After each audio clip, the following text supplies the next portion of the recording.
इन 5 easy steps की help से आप अपनी पोर्ट्रेट ड्राइंग्स में हेयर ड्राइंग को इस लेवल से इस लेवल तक लेके जा सकते हो। और ये 5 स्टेप्स कौन से हैं, इनकी हमारी ड्राइंग में क्या इंपॉर्टेंस है, इस वीडियो में मैं आपको इसी के बारे में बहुत ही आसान तरीके से समझाऊंगा और साथ ही हानिया आमिर के इस पोर्ट्रेट में हेयर को ड्रॉ करके भी दिखाऊंगा। तो सीखने के लिए वीडियो को लास्ट तक जरूर देखना। बट उससे पहले अगर आप चैनल पे नए आए हो तो चैनल को सब्सक्राइब कर लो, और अगर आप मुझसे पहली बार मिल रहे हो तो हाय गाइस, मेरा नाम है Aman and I do pencil drawings.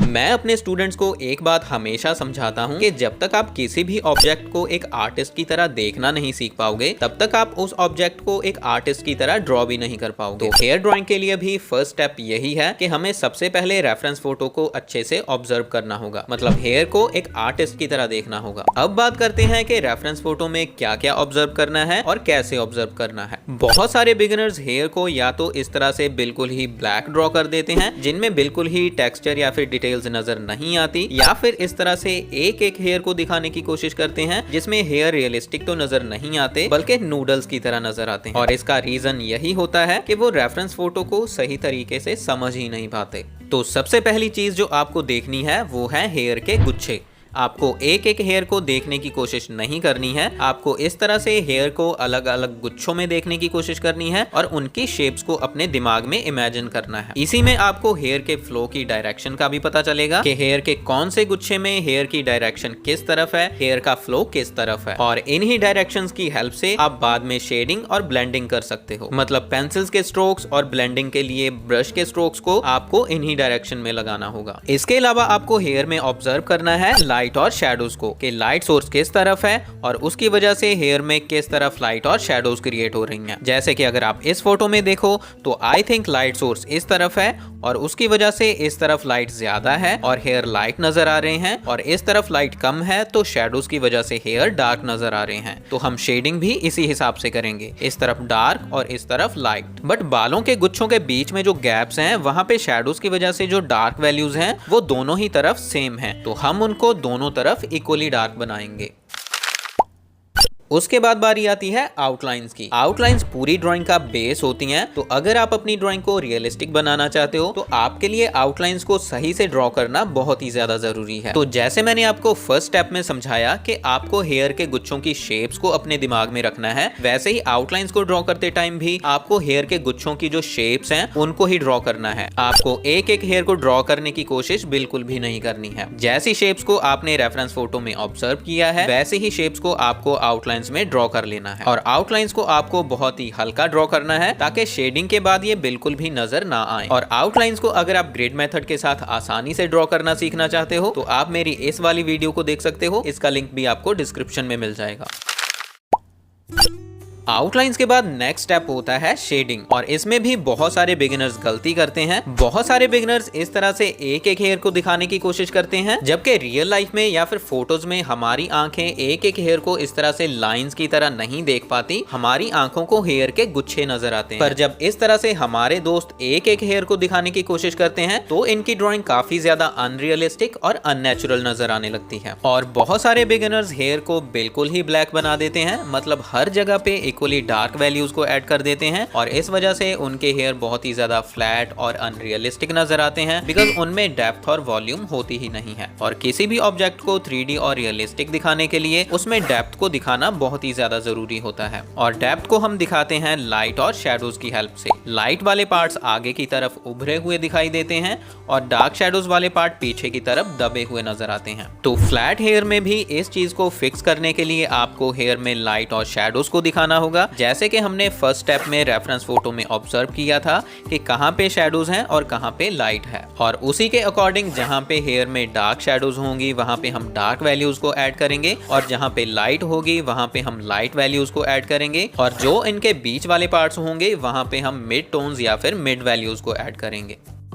तो अब मैं आपको साथ साथ हेयर में शेडिंग करके भी समझाता हूँ। मैं यूज कर रहा हूँ कॉन्टे पेरिस 3B पेंसिल, और मैं ज्यादातर सबसे पहले जो हेयर के गुच्छों के बीच में गैप्स रह जाते हैं और उस वजह से उस जगह पे बहुत ज्यादा डार्क शैडोज होती हैं, उन पार्ट्स में शेडिंग करनी स्टार्ट करता हूँ। इन गैप्स को मैं सबसे पहले एक डार्क लेयर बना के डार्क वैल्यूज के साथ ब्लॉक कर लेता हूँ। पेंसिल के स्ट्रोक्स की बात करूँ तो मैं इस तरह से बैक एंड फोर्थ स्ट्रोक्स नहीं लगाता, मैं एक जगह पे पेंसिल को पेपर पे हल्के प्रेशर के साथ लगा के इस तरह से आगे की तरफ घिसाता घिसाता हूँ और घिसाते घिसाते धीरे धीरे करके प्रेशर को कम करता हूँ और एक जगह पे जाके इस तरह से पेंसिल को ऊपर उठा लेता हूँ, जैसे कि आप इस तरह से देख सकते हो। और इसी तरह से स्ट्रोक्स लगा के मैं पूरे पार्ट को शेडिंग के साथ कवर कर लेता हूँ। और हेयर में एक अच्छा फ्लो दिखाने के लिए मैं ज्यादातर लंबे लंबे स्ट्रोक्स ही लगाता हूँ, बट ये हेयर के गुच्छों की लंबाई पे भी डिपेंड करता है। अगर गुच्छों की लंबाई ज्यादा होगी तो स्ट्रोक्स भी लंबे होंगे, और अगर गुच्छों की लंबाई या फिर उनकी शेप थोड़ी छोटी है तो उसी के हिसाब से पेंसिल के स्ट्रोक्स भी छोटे होंगे। और स्ट्रोक्स को मैं इस तरह से बिल्कुल पास पास लगाऊंगा ताकि मैं पूरी जगह को अच्छे से कवर कर पाऊं। और स्ट्रोक्स की डायरेक्शन को जैसे मैंने आपको पहले स्टेप में ही समझाया था कि आपको हेयर के गुच्छों से ऑब्जर्व करना है और रेफरेंस फोटो के हिसाब से डायरेक्शन को चेंज करना है। और इन गैप्स में डार्क वैल्यूज को ऐड करने के बाद इनके बाहर ज्यादातर मिड टोन्स वाले पार्ट्स ही होते हैं, तो उनको बनाने के लिए मैं इसी पेंसिल को यूज करके बहुत हल्के प्रेशर के साथ एक हल्की लेयर ड्रॉ करूंगा। और उसके बाद जहां पे लाइट वैल्यूज या फिर हाईलाइट्स नजर आएंगी वहां पे मैं और भी ज्यादा हल्के प्रेशर के साथ लेयर बनाऊंगा।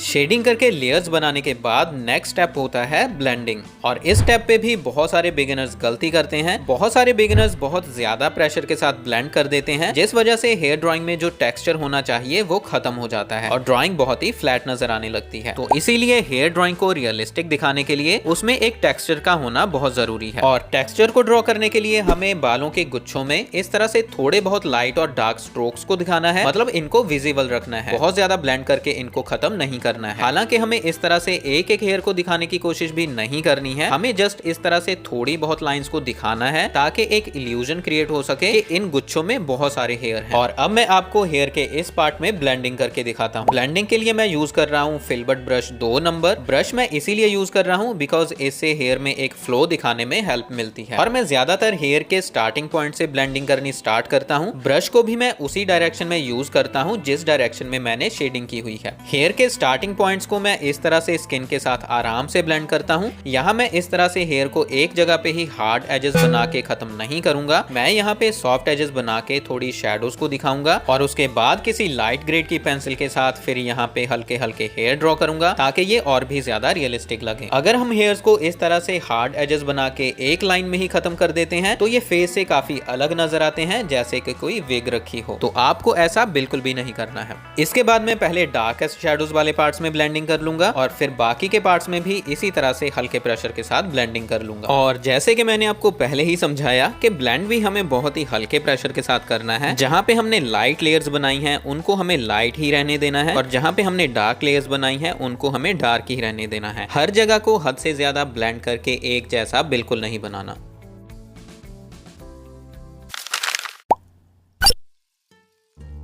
लाइट की वजह से हेयर में कहीं कहीं पे अगर काफी ज्यादा शाइन नजर आती है तो उनको हम हाइलाइट्स बोलते हैं और उनको ड्रॉ करने के लिए हम उनकी जगह पे सबसे ज्यादा लाइट वैल्यूज को ऐड करते हैं। मैं इसके लिए व्हाइट चारकोल पेंसिल को यूज कर रहा हूँ। व्हाइट चारकोल पेंसिल से मैं इन शाइन करने वाले पार्ट्स में हाईलाइट्स को इस तरह से ड्रॉ कर लूंगा और हेयर में थोड़ा बहुत टेक्सचर दिखाने के लिए भी मैं व्हाइट चारकोल पेंसिल को इस तरह से यूज कर लेता हूँ। और हाईलाइट्स को ड्रॉ करते टाइम भी आपको रेफरेंस फोटो को साथ साथ ध्यान से ऑब्जर्व करते रहना है। ऐसा नहीं है कि आप अपनी मर्जी से ही कहीं पे भी हाइलाइट्स या फिर लाइट वैल्यूज को ऐड करते रहो। फोटो में लाइट सोर्स की वजह से जिस जगह पे हाइलाइट्स नजर आ रही हैं आपको भी उनको वहीं पे ड्रॉ करना है। और थिन हेयर शाइन कर रहे हैं तो आपको भी पेंसिल की शार्प टिप के साथ थिन लाइंस बना के हाइलाइट्स को दिखाना होगा। और अगर कहीं पे बालों के पूरे गुच्छे पे शाइन नजर आ रही है तो वहां पे आप मोटे मोटे स्ट्रोक्स लगा के हाइलाइट्स को ड्रॉ कर सकते हो।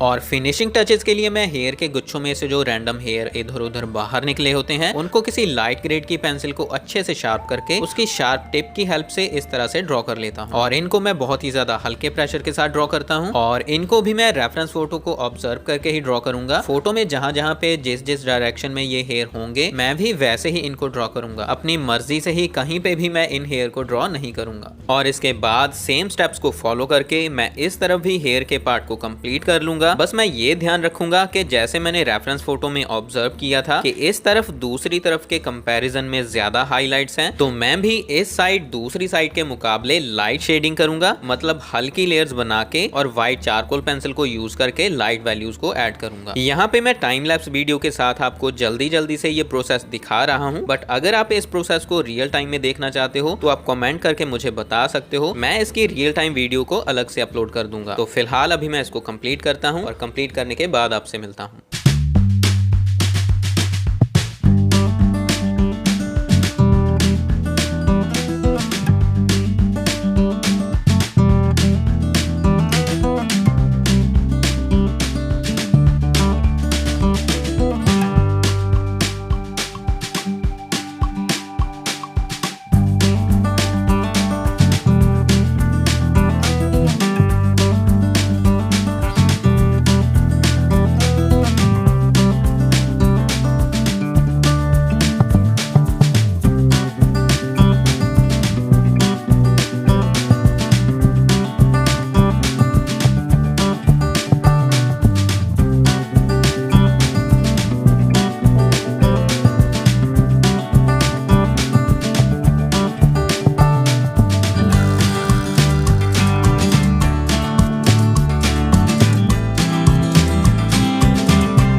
तो आप देख सकते हो कि इन सारे स्टेप्स को फॉलो करके मैंने हेयर को यहाँ तक ड्रॉ कर लिया है, जो कि काफी ज्यादा रियलिस्टिक बने हैं। और इसी तरह से अगर आप भी इन बातों को ध्यान में रख के हेयर को ड्रॉ करोगे तो डेफिनेटली आप भी अपनी ड्राइंग को रियलिस्टिक बना पाओगे। तो आई होप इस वीडियो से आपने जरूर कुछ नया सीखा होगा। अगर आप इसी तरह से रियलिस्टिक फेस को ड्रॉ करना भी सीखना चाहते हो तो मैंने अपने चैनल पे बहुत सारी वीडियोस अपलोड कर रखी हैं, आप इन सारी वीडियोस को देख सकते हो। और अगर आपको ये वाली वीडियो अच्छी लगी तो आप इसको लाइक और शेयर जरूर करना, और हमारे चैनल पे एंगेजमेंट को बढ़ाने के लिए और मुझे सपोर्ट करने के लिए कमेंट्स में कुछ ना कुछ जरूर लिखना। अब हम मिलते हैं आगे किसी और वीडियो में, तब तक के लिए कीप ट्राइंग, कीप लर्निंग।